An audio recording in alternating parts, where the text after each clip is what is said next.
it will be useful to distinguish between near equilibrium and far from equilibrium conditions. The near equilibrium conditions are characterized by random fluctuations, and the far from equilibrium situations are those in which a bubble predominates.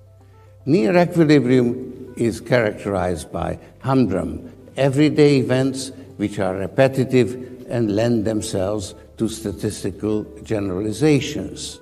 Far from equilibrium conditions give rise to unique historical events where outcomes are generally uncertain but have the capacity to disrupt the statistical generalizations based on everyday events.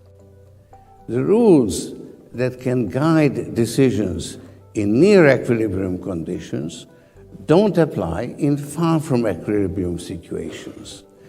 The recent financial crisis is a case in point.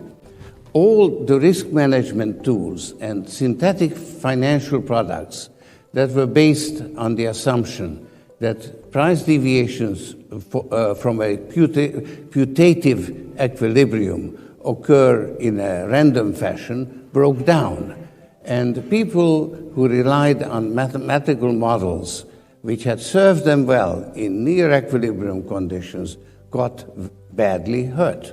I have gained some new insights into far from equilibrium conditions during the recent financial crisis. As a participant, I had to act under immense time pressure, and I couldn't gather all the information that would have been available. And the same applied to the regulatory authorities in charge. That's how far from equilibrium situations can spin out of control. And this is not confined to financial markets. I experienced it, for instance, during the collapse of the Soviet Union. The fact that the participants' thinking is time-bound instead of timeless is left out of account by rational expectations theory.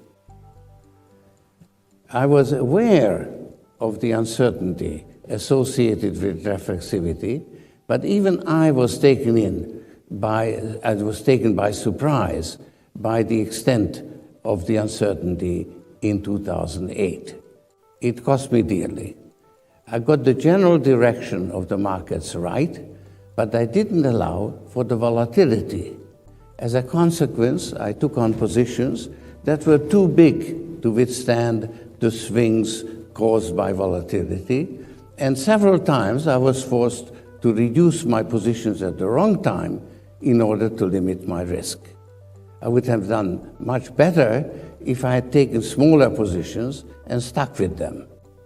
I learned the hard way that the range of uncertainty is also uncertain, and at times it can become practically infinite. Uncertainty finds expression in volatility. Increased volatility requires a reduction in risk exposure. This leads to what Keynes called increased liquidity preference. This is an additional factor in the forced liquidation of positions that characterize financial crises. When the crisis abates and the range of uncertainty is reduced, it leads to an almost automatic rebound in the stock market as the liquidity preference stops rising and eventually falls. That's another lesson that I have learned recently. I also need to point out that the distinction between near and near and far from equilibrium conditions that I've mentioned was introduced by me while trying to make some sense out of a confusing reality, and it doesn't accurately reflect reality.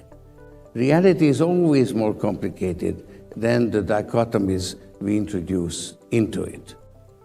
The recent crisis is comparable to a 100-year storm. We have had a number of crises leading up to it. These are comparable to 5 or 10-year storms.